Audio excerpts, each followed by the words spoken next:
Demikian dari Sentral Asia Raya sendiri. Tadi juga saya sudah sempat chat dengan beberapa Bapak Ibu yang sudah ada di kolom grup chat. Dan di sini Bapak Ibu bisa mengajukan pertanyaan ya. Jadi yang sudah menyimak tadi, mungkin masih ada beberapa yang masih mengganjal, itu bisa mengajukan pertanyaan lewat kolom chat. Dan ada beberapa orang yang terpilih akan kami bacakan untuk pertanyaannya dan tentunya akan dijawab oleh narasumber tentunya ya.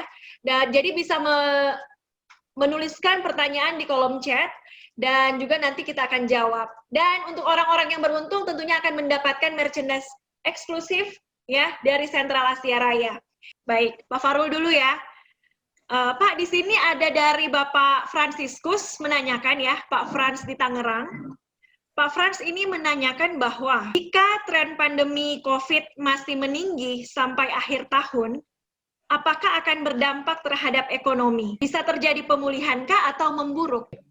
Saya ceritain itu bahwa yang kejadian sekarang itu Pak, gara-gara COVID ini membuat ini orang-orang yang masih bisa punya income ya Bapak Ibu ya, dan masih punya dana, itu menahan belanjanya, itu yang terjadi di COVID. Yang terjadi karena COVID sekarang ini. Kalau COVID ini berlanjut sampai akhir tahun, yang akan terjadi itu adalah Indonesia resiko terjadi resesinya itu besar sekali jadinya, yang kita lihat. Resesinya besar sekali, tapi ini yang menariknya kita di sektor keuangan hampir tidak merasakan dampaknya cenderung minimum. Kenapa? Karena pasar-pasar kalangan yang memiliki balance account yang lumayan tinggi, itu yang merupakan pasar dari produk keuangan, itu uangnya tetap, yang saya lihat itu justru kondisinya ini agak kontradiktif Pak. Kalau COVID-nya berlanjut, ekonomi slow, tapi itu mungkin penjualan reksadana, penjualan asuransi, itu masih bisa kencang, tapi segmennya adalah segmen kelas menengah dan menengah atas yang masih punya income di saat pandemi ini. Punya income tapi nggak punya appetite untuk belanja, kira-kira seperti itu. Mungkin di kuartal 3 ini kita pelaku pasar deg-degan ya Pak ya, tunggu laporan ya. Kuartal 3 ini apakah masih minus atau tidak ya Pak? Iya, ini paling penting nih kita lihat sih. tapi kuncinya itu memang confidence Pak. Ini ya, kalau mau stimulus sebesar apapun, ini kan soal kepercayaan. Orang kan nggak mau belanja Pak. Pulang kampung aja takut sekarang Pak, ya kan? Apalagi kalau makin banyak duitnya kan makin manja biasanya Pak, makin takut juga kan. Yang kejadian itu adalah kalau ini masih berlanjut, stimulusnya itu mau sebesar apapun, yang akan kejadian itu orang nggak belanja, Pak. Orang akan menahan belanja, orang akan menyimpan uangnya untuk sampai tahun depan. Kan kalau kita ngobrol sama financial planner, itu kan pada bilang, kalau kondisi COVID gini, siapkanlah uang 20 sampai 24 bulan. Ada yang bilang sampai kayak gitu, untuk kehidupan sehari-hari. Tapi kalau semua orang kayak gitu Pak, ekonomi makin turun. Kan ekonomi ini dari orang belanja Pak, itu yang kita lihat. Karena itu satu-satunya saya lihat cara untuk kita biar bisa balik, COVID ini harus selesai dulu. Selama COVID ini belum selesai, mau stimulus bagaimanapun, efektivitasnya cenderungnya rendah. Kira-kira seperti itu. Mudah-mudahan insentif 600.000 dari pemerintah itu dipakai untuk belanja, bukan untuk nabung ya Pak ya. Jadi ekonomi jadi bergerak ya Pak. Amin Pak, mudah-mudahan larinya ke situ Pak, benar. Jadi tepat sasaran ya? Tepat sasaran Pak, benar. Kalau saya sih lihatnya, kalau mau, nggak ini ya Pak ya, kalau saya lihatnya pemerintah itu, kalau mau ngasih insentif, itu benar langsung ngasih ke rakyat yang belanja Pak. Bayangkan misalnya kan 600.000 per karyawan misalnya, 600.000, kita pulang, kan belanja beras, belanja Indomie gitu kan, belanja minyak goreng, lain-lain, paling nggak, itu balik lagi uang tadi itu ke kas negara dalam bentuk pajak pertambahan nilai, ya nggak Pak? Kan Indomie, mamanya semuanya bayar PPN Pak, paling nggak balik ke kas negara. Kalau yang masih diberikan insentif itu banyak itu korporat ini kan baru dikasih insentif itu kan dia kan baru bayar pajak kalau untung Pak, kalau rugi kan nggak bayar pajak Pak, apalagi kalau dapat insentif pajak lagi, jadinya uangnya itu nggak balik lagi ke kas negara. Karena itu untuk kondisi sekarang, saya lebih prefer pemerintah itu banyakin itu stimulusnya itu konsumsi. Itu yang kita lihat. Ya. Mudah-mudahan ya Pak ya. Jadi pertanyaan tadi dari Pak Frans itu, jika COVID-nya berlalu, ekonomi jadi lancar. Tapi kalau COVID-nya ini masih belum berlalu, segede apapun insentif yang diberikan pemerintah, ya kayak sia-sia aja jadinya nanti ya Pak. Karena orang jadi nabung ya. Iya benar, itu yang kejadian Pak. Kalau kayak di Amerika itu kejadiannya itu kan. Kalau Bapak sering, kalau kita lihat itu ya, berita-berita itu ada namanya itu Robin Hood Investor sekarang Pak. Apa tuh? Robin Hood Investor itu jadi itu ada perusahaan baru kayak sekuritas ini Pak, broker, tapi dia tidak nge-charge fee broker sama sekali Pak. Dia perusahaan startup gitu Pak. dan itu menangkap banyak orang-orang di Amerika Serikat itu yang baru belajar main saham. Kan pandemi ceritanya ini nggak bisa ngapa-ngapain. Baru belajar main saham itu kencang banget sekarang, Pak. Jadinya kalau kita lihat pasar saham di mana-mana itu yang ngedrive itu bukan institusi besar lagi, tapi retail, Pak. Retail ya, bagus. Semut-semut tapi banyak, Pak, ceritanya.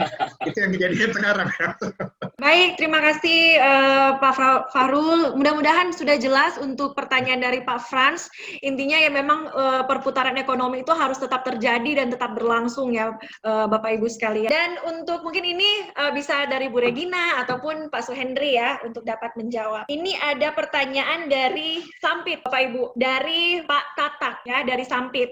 Bagaimana cara menyikapi pertanyaan dari nasabah bila terjadi turunnya NAB? Silakan mau Bu Re atau Pak Suhendri. Saya aja dah. Gini, cara mensikapi NAB itu menurut saya, tadi di slide saya itu sebenarnya bisa menjawab bahwa tunjukin aja kinerja investasi kita itu dibanding dengan yang lain. Memang terjadi penurunan, itulah resiko dari unit link sebenarnya. Jadi tapi kita juga turun itu juga boleh dibandingkan dengan kompetitor gitu loh. Dan kita lihat juga dengan pasar gitu loh. Kita juga nggak bisa lawan pasar, ibaratnya malah semua orang malah bertanya kepada CAR. Jika yang lainnya minus, CAR-nya malah positif, unit link-nya NAB-nya ya orang justru bertanya, ada apa gitu loh. Justru dengan kita berusaha membuat yang terbaik ya kan, makanya biarpun seandainya kita minus, tapi kita minus itu dibandingkan kompetitor kita jadi mesti lebih oke. Jadi diberitahu aja kepada nasabahnya bahwa NAB kita turun tapi dibanding kompetitor kita masih oke. Dan dikasih lihat aja penghargaan kita mungkin menambah kepercayaan dari nasabah tersebut. Mudah-mudahan itu menjawab. Terima kasih. Dari Bu Regina ada tambahan, Bu? Oke, mungkin saya sedikit tambahan ya secara logika ya. Kita kan tahu bahwa definisi NAB itu adalah aset dikurangin dengan kewajiban. Nah, aset itu isinya apa? Isinya ada obligasi, ya, terus ada saham, ada deposito, ya. Jadi isinya uang-uang nasabah, kita investasi ke deposito, obligasi, saham. Nah, kalau saham lagi turun harganya, otomatis nilai aset saham kita turun ya. Nah, kalau nilai aset saham kita turun, akibatnya apa? NAV kita juga turun. Nah, yang perlu kita cermati seperti yang dikatakan Pak Suhendri adalah kita lihat apakah penurunan kita lebih besar dibanding dengan pasar.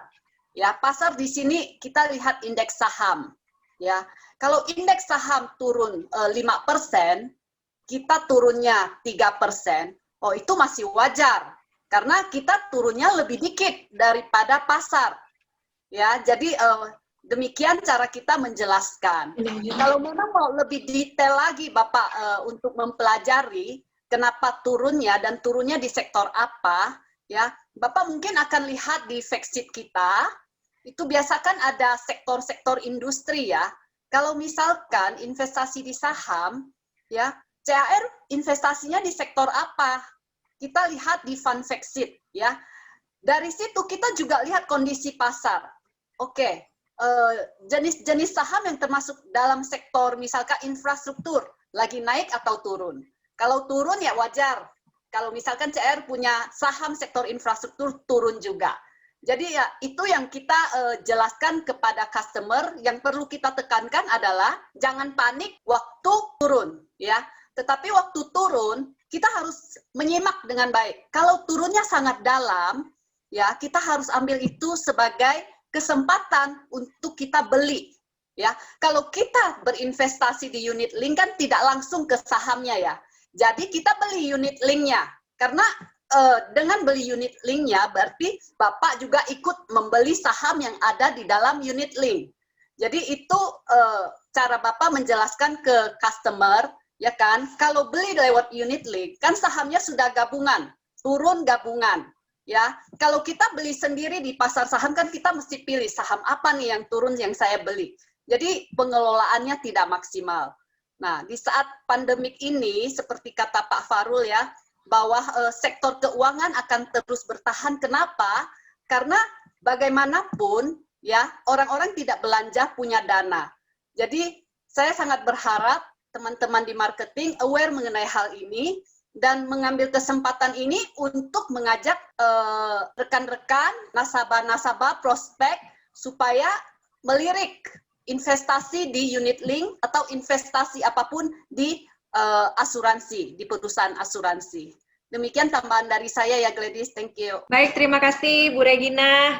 Mungkin tadi di sini pertanyaan dari Pak Tatak dari Sampit sudah sangat jelas ya, karena dari Pak Suhendri dan juga Bu Regina kayaknya sudah komplit penjelasannya ya Pak mengenai NAB. Jadi jangan khawatiran nih Pak ya, jadi turun aduh langsung tarik gitu kan. Justru adalah peluang kita untuk top up ya sebenarnya, atau misalnya kita membeli lagi gitu untuk produk ini. Nah seperti itu, jadi baru potensi, mungkin kalau turun ya baru potensinya aja, tapi belum benar-benar rugi, seperti itu. Dan mungkin kita ada satu pertanyaan lagi nih. Ladies, Ya baik. Saya tertarik ini menjawab pertanyaan nih Oh, dari Oke, silakan Pak. Ibu Yeni Suryani. Salah betul nih pertanyaannya. Huruf besar soalnya, jadi saya tertarik jawabnya nih. Mudah-mudahan Ibu Yeni ini apa nih, agent atau pemegang polis ya. Pertanyaannya begini nih Bapak Ibu semua. Bumi Putra, Jiwasraya yang diawasi OJK aja bangkrut. Padahal diawasi oleh pemerintah. Apa jaminannya CAR nggak bangkrut? Nah, pertanyaan ini menurut saya sangat menggelitik ya. Saya jadi pengen jawab. Jadi gini, coba deh Bapak Ibu lihat sendiri. Bumi Putra, kita mulai dari yang pertama. Maaf ya saya sebut merek jadinya. Bumi Putra itu kan asuransi mutual, asuransi bersama. Yang namanya asuransi bersama artinya pemegang polisnya itu adalah pemegang sahamnya itu adalah pemegang polis sendiri, nasabah sendiri. Nah, otomatis coba kalau dia lagi kurangan likuiditas, siapa mau tambah modalnya? Nah, pasti jadi bermasalah, ya kan? Jika nggak dikelola dengan betul, jadi bermasalah. Bumi Putra mungkin kasusnya kira-kira seperti itulah. Jiwasraya dan lain-lain, banyak nih kan? Ada Jiwasraya, ada asuransi dan lain-lain lah. Bapak Ibu lihat, yang bermasalah itu gara-gara apa? Salah satunya adalah karena produk yang dijanjikan itu memberikan return yang tidak wajar. Return yang tidak wajar itu dari mana dapatnya? Coba Ibu Regina misalnya sebagai bank investasi. Kalau orang menjanjikan, ada lembaga yang menjanjikan bunga return yang tinggi-tinggi. Dia di mana kelola uangnya? Kalau dia menjanjikan orang itu, dia menjanjikan, saya perusahaan menjanjikan ke nasabah, bunganya pasti, returnnya pasti. Tapi saya mainin di saham atau di investasi yang tidak pasti. Jika saya gagal, hancur nggak? Nah, cobalah Bapak Ibu lihat sendiri yang kira-kira yang bermasalah tersebut apa, gitu loh. Perusahaannya gara-gara dikelola dengan apa. Nah, CAR, balik lagi. CAR apakah bisa bangkrut atau tidak? Sebenarnya kalau ditanya sama kita, perusahaan tidak ada yang tahu, gitu loh. Tapi saya berani kasih jaminan bahwa CAR ini dikelola dengan betapa saya bisa kasih jaminan. Pertama, kita Salim Group loh. Kita membawa nama besar. Dan kita pun berdiri sudah lama. Dan manajemen kita itu adalah benar-benar kelola dengan baik. Ada bisanya kita mau main-main gitu loh. Dengan ibaratnya dengan investasi dengan investasi yang kita invest yang bodong-bodong gitu yang nggak benar nggak ada. Nah, kita berusaha meyakinkan nasabah kita bahwa di saat sekarang ini pun lagi COVID pun kita berusaha kelola dana Bapak Ibu itu dengan sebaik-baiknya gitu loh. Saya rasa Ibu Yeni dan teman-teman Bapak Ibu semua percayakan sama kita di CAR bahwa kita pasti kelola dana yang dipercayakan oleh pemegang polis dengan sebaik-baiknya. Terima kasih, Gladys. Baik, terima kasih Pak Suhendri. Itu memang langsung kayaknya dari kolom chat pengen banget tuh, gemes kalau nggak dijawab ya pertanyaan dari Bu Yeni Suryani ini ya. Mungkin itu akan menjadi pertanyaan terakhir yang akan menutup kolom diskusi kita ya pada malam hari ini. Ya. Boleh tambahan nggak Gladys? Oh, boleh banget Bu. Dari tadi saya sempat baca beberapa pertanyaan ya dari customer, termasuk pertanyaan terakhir mengenai jaminan dari CAR ya, dan bagaimana meyakinkan nasabah untuk yakin dengan CAR ya. Nah, dari pesan saya bahwa CAR itu adalah perusahaan yang sangat prudent. Kenapa dibilang prudent? Prudent ini artinya hati-hati ya. Jadi pada waktu kita mengambil satu kebijakan investasi, ya kita selalu melakukan analisa dulu terhadap perusahaan itu, ya analisa keuangan dari perusahaannya, ya. Selain itu, satu hal yang penting adalah ketika kita membeli surat berharga dari satu perusahaan, ya kita sudah menghitung resikonya, ya. Kalau misalkan perusahaan itu bangkrut, perusahaan yang surat berharganya itu kita bangkrut, berapa persen yang akan kita tanggung? Itu juga kita sudah perhitungkan supaya tidak mengganggu keuangan CAR. Jadi hal-hal seperti itu yaitu kita sebut dengan pengelolaan resiko investasi. Ya, resiko investasi itu kita sudah jaga paling cuma sekitar 1% ya yang kita jaga. Artinya apa? Dalam hal kita punya aset 8T, ya berapa persen kita berani hilang dari 8T ini? Itu kita udah untuk per satu company, ya itu kita sudah perhitungkan berapa miliar supaya tidak mengganggu ya suatu saat misalkan suatu perusahaan itu bangkrut itu tidak akan mengganggu keuangan CAR ya. Jadi saya berharap teman-teman bisa meyakinkan customer bahwa kita ini adalah perusahaan yang prudent ya, seperti pesan dari Pak Antoni Salim lah ya pasti ya, dan dari visi misi perusahaan kita ya, kita akan lihat salah satunya dari visi kita adalah menjadi perusahaan yang prudent, mengelola perusahaan dengan prudent, dan hal itu akan kita pegang selalu untuk Grup Salim ya. Kita tahu bahwa sejarah perjalanan Grup Salim ini udah cukup panjang ya, dari jatuh bangunnya dari krisis di tahun 97, teman-teman juga tahu, dan bagaimana sampai sekarang Grup Salim sampai hari ini masih bisa berdiri kokoh ya. Dan kita lihat sektor-sektor yang dimasuki oleh Grup Salim juga cukup kuat ya, yaitu sektor konsumsi ya, mayoritas sektor konsumsi. Ya, jadi saya berharap itu bisa menjadi pertimbangan bagi teman-teman untuk mempromosikan bagaimana perusahaan CAR bisa terus maju. Demikian Gladys dan teman-teman. Terima kasih Bu Regina, sangat jelas sekali ya. Di sini saya akan sedikit juga merangkum nih ya, Bapak Ibu sekalian yang sudah hadir dan masih bertahan loh ini. Ada masih 829 loh, ya. Sebenarnya saya masih mau menjawab pertanyaan nih. Saya kasih bonus Boleh satu lah. Bapak Ibu kayaknya ini masih banyak kok yang mau di ini apa namanya di grup chat masih lanjut gitu katanya. Saya lanjut satunya aja lah. Ini teman saya nih Pak Apin ini nih. Baik, Jadi Pak. Pertanyaan dari teman saya nih Pak Apin ya kan, dia mau bertanya. Pertanyaannya begini nih, mau bertanya bagaimana menjawab jika ada kompetitor mengatakan RBC CAR rendah kisaran 260, sedangkan di tempat lain RBC-nya di atas CAR. Apa saja faktor yang menentukan RBC? Sebenarnya saya tertarik, dan tadi kita sudah bahas mengenai RBC. RBC itu sederhananya beginilah. Cukup nggak sih modal perusahaan tersebut gitu loh, dibandingkan dengan resikonya yang ada. Nah, itu aja kan, rasio kecukupan modalnya ada nggak? Sederhana RBC itu sebenarnya gitu aja. Jadi sebenarnya kalau seandainya pemegang saham mau suntik modal sebesar-besarnya, RBC-nya langsung naik bisa 1000 bisa. Gitu loh. Tapi pertanyaan saya adalah, mau nggak sih pemegang saham itu menyuntikkan dananya dibiarin nganggur?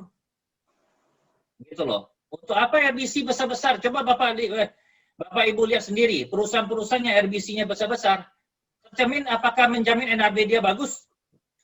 Pertanyaan saya gitu loh. Ya kan? Tidak ada hubungannya NAB dengan pengelolaan investasi dengan RBC yang tinggi gitu loh. RBC kalau misalnya RBC-nya tinggi tapi tidak dipergunakan dengan sebaik-baiknya, nggak ada guna juga. Apalagi yang namanya unit link. Risiko itu adalah ada di tangan nasabah sebenarnya. Kita kelola dengan berusaha dengan hati-hati gitu loh. Ya. Jadi balik lagi tidak usah khawatir. Yang penting kita RBC kita jauh di atas ketentuan pemerintah yaitu minimal 120%. Ya, jadi kita tetap akan kelola dengan sebaik-baiknya. Saya rasa demikian. Terima kasih pertanyaan dari Pak Apin. Kembali ke Gladys. Saya tambahin ya, boleh? Ya. Oke, boleh Bu, boleh. Jadi RBC ini, Silakan, Bu. Bapak harus mengumpamakan RBC ini adalah kemampuan dari suatu perusahaan untuk membayar hutangnya. Ya, kenapa RBC perusahaan lain bisa tinggi? Ya. Sekarang kita menaruh posisi. Jadi bapak-bapak menaruh posisi sebagai pemodal, sebagai orang yang punya uang, ya. Jadi misalkan tadi Pak Apin ya, Apin punya uang 5 miliar, mengelola 5 perusahaan, ya. Perusahaan A cuma butuh uang 200 juta. Apakah perlu Bapak kasih dia modal 1 miliar? 5 kali lipat dari yang dia butuhkan. Tidak perlu ya Pak. Alangkah baiknya sisa 800 juta Bapak kasih ke perusahaan lain. Atau bikin lagi perusahaan baru. Ya, jadi RBC ini bicara tentang bagaimana suatu perusahaan dengan aset yang sudah ada, memaksimalkan aset yang sudah ada untuk membayar kewajiban-kewajiban yang mungkin akan muncul saat ini dan di masa yang akan datang. Ya, jadi kalau misalkan prediksi saya untuk perusahaan A 200 juta udah cukup, kenapa saya harus kasih dia 1 miliar? Kalau misalkan utang dia cuma, misalkan kita bilang 120 juta, ya, terus saya kasih uang 1 miliar. 1 miliar saya nganggur, padahal perusahaan ini tidak perlu ekspansi yang membutuhkan dana besar. Ya, jadi untuk apa saya menambah dana saya menjadi 1 miliar di perusahaan A? Demikian juga perusahaan asuransi. Kenapa Salim Group tidak melempar lagi dana ke CAR? Hanya dengan tujuan untuk meningkatkan RBC. Untuk apa? Kalau misalkan perusahaan CAR tidak akan melakukan ekspansi lebih besar lagi. Karena menurut pemodal, ya yang punya uang, sudah cukup CAR membiayai dirinya sendiri, menghidupi dirinya sendiri dengan uang yang ada, dengan aset yang ada, untuk membayar hutang-hutang tersebut, hutang saat ini maupun hutang yang akan datang. Jadi ya begitulah ya. Kenapa kita, kalau misalkan pemerintah minta RBC kita 120%, kita menjadi 196% saat ini, ya itu sudah jauh lebih cukup, udah surplus 76%, benar ya? Kalau misalkan Salim Group lempar lagi uang ini sama kan? Memang memperbesar RBC doang, tapi apakah akan diinvest maksimal di satu tempat? Mungkin aja pemodal akan memutuskan lebih baik taruh uangnya di bisnis lain yang bisa memberikan benefit lebih lagi untuk meningkatkan harta kekayaannya. Ya, jadi pola pikir terhadap RBC itu demikian. Kenapa RBC tinggi dikatakan bahwa dana itu tidak akan efektif? Ya, begitulah kita sebagai bisnismen, dana yang kita pakai ya secukupnya. Ya, yang penting efektif. Ya, itu aja penjelasan sekilas dari saya buat teman-teman. Thank you. Baik, terima kasih Bu Regina. Ya, jadi tadi kayaknya sudah sangat jelas ya tentang pembahasan dari RBC sendiri ya, Bapak Ibu sekalian.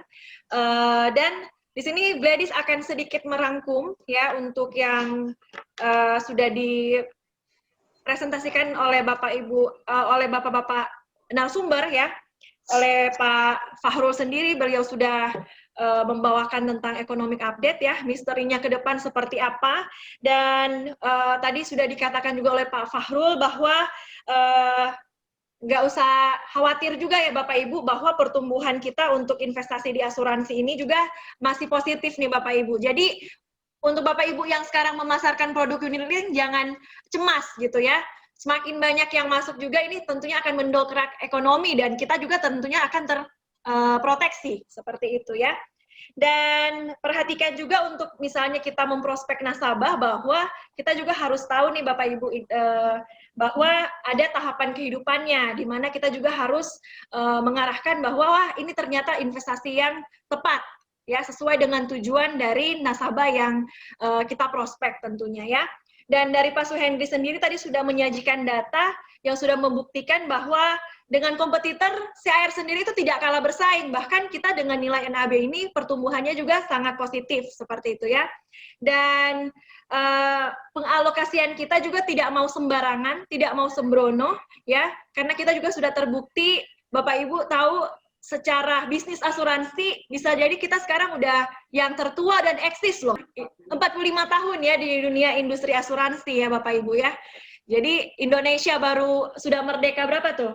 30 tahun, kita sudah langsung ada dan eksis sampai saat ini loh Bapak Ibu ya, mengelola tentunya dari produk-produk yang ada ya untuk kebutuhan dari nasabah juga. Tadi semua sudah terangkum ya Bapak Ibu, dan mungkin saya akan menanyakan kesan atau pesan ya singkat dari Pak Fahrul, juga Pak Suhendri, mungkin semangat untuk Bapak Ibu yang sudah bergabung dari agensi dan 3i Networks. Kira-kira apa nih pesan kesannya nih Pak? Iya, terima kasih Mbak atas kesempatannya.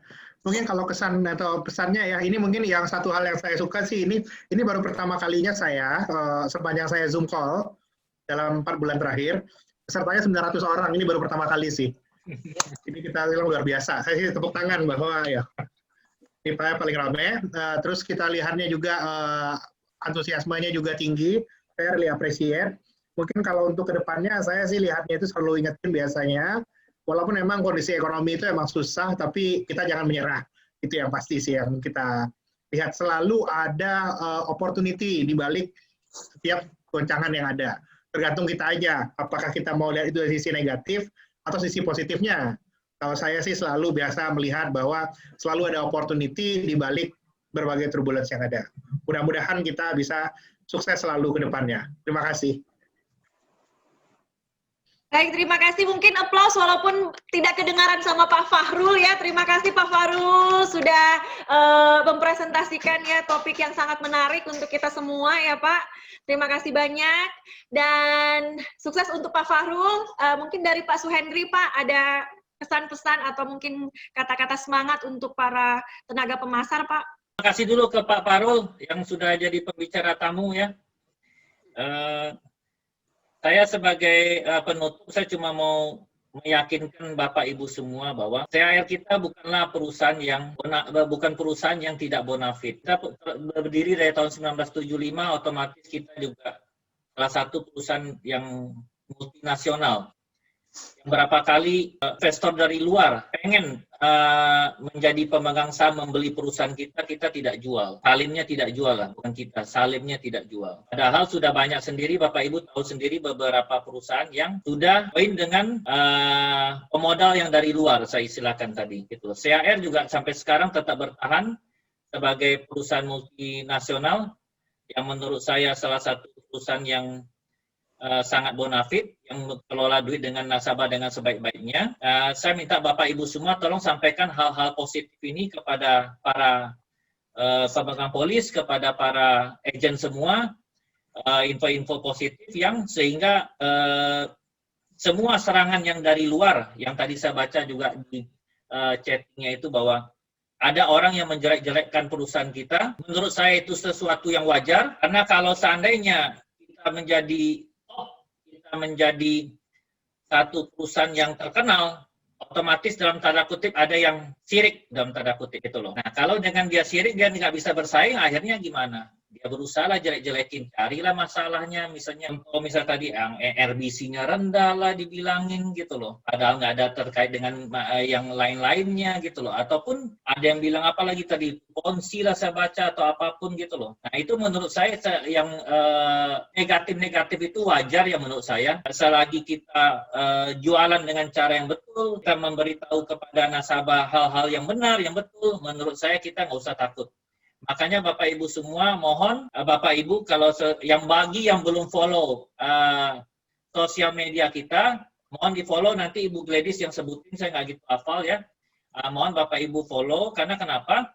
Karena di sosmed itulah kita akan melawan dalam tanda kutip kita dengan memberikan informasi-informasi yang benar gitu loh. Ya, saya rasa sekian, terima kasih, selamat malam Bapak Ibu semua. Terima kasih lagi kembali Pak Fahrul. Regina, thank you. Ya, thank you Pak Suhendri, Pak Fahrul. Kita sudah belajar bersama-sama, kita sudah diskusi bersama-sama. Mudah-mudahan ini menjadi pengetahuannya yang untuk kita semua dalam kita memasarkan produk-produk dari Sentral Asia Raya. Dan akhir kata, sukses untuk kita semua. Sampai jumpa di CAR Menyapa seri selanjutnya. Bye-bye.